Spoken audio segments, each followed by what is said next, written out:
Hi, it's Brian with Florida Spirit Vacation Homes in the Orlando area, and today we're out at one of our vacation rental properties. I absolutely love this place, and we're going to talk about energy costs and 3 basic tips that are very basic, however they get overlooked continuously, which can cause our homeowners to have higher operating expenses.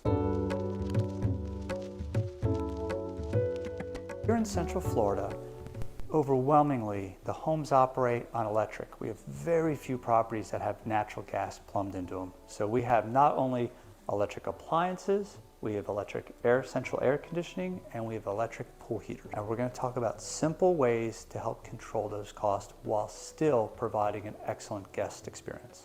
Here in Central Florida, overwhelmingly, our homes operate on electric.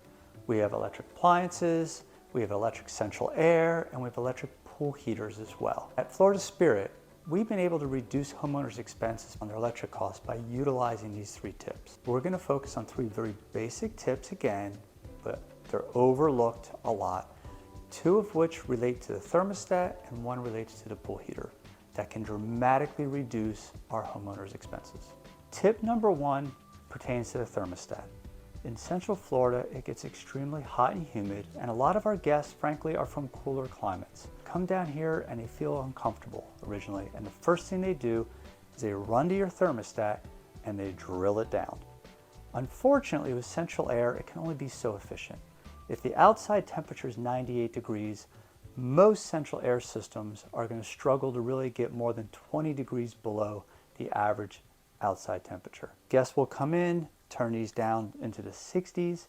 It's not going to make the house cool any faster. It's going to really abuse the AC unit. It's going to cost our homeowners a lot of money.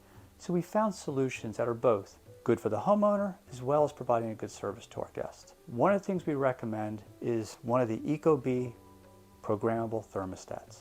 It's extremely user-friendly, but more importantly, it enables us to put a range where they can't put the thermostat below 72 degrees. It's not one they can go on YouTube and find a hack around it. It's very affordable, it's easy to install. The thermostat also connects to the Wi-Fi, enabling not only programming, but you're able to see remotely if the unit's operating correctly and properly, preventing possible expensive, unnecessary AC technician callouts or after-hour trip charges. Tip number 2 of the thermostat, and we see this over and over again, unfortunately, making sure that after the guests have departed, housekeepers have cleaned the home, that the thermostat is being turned back up to about 78 to 80 degrees when the home is unoccupied. If not, you're running electric for no need. Again, with something like the ecobee and Wi-Fi, that can be done remotely in some cases, or if you have a housekeeper or a management company, they should have a system in place where they are taking a picture for you, proving that they've turned it up on their departure and when they finish the project.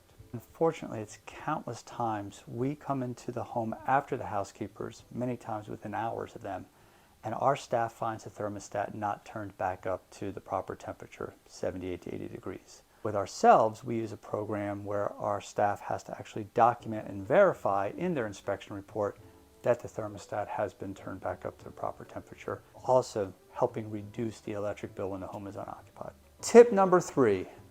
The pool heater. It takes an enormous amount of energy for that pool heater to heat up the pools and the water.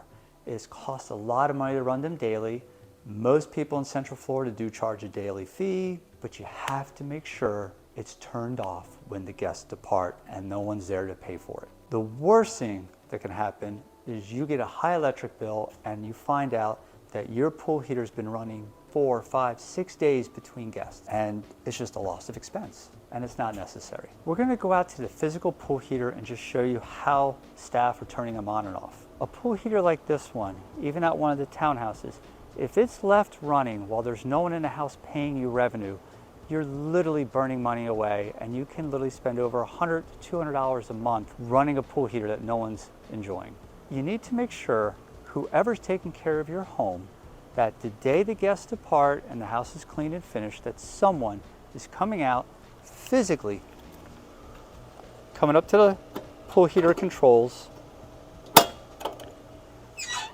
turning the breaker to the off position like this, and making sure the unit's no longer running.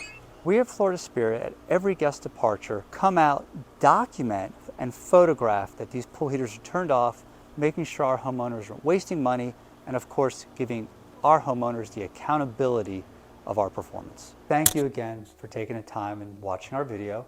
If you found it helpful, please like the video and subscribe. If you have any questions about anything about the house or the video or property management vacation rentals in general, we have over 20 years experience in this, please reach out to us or leave a comment below.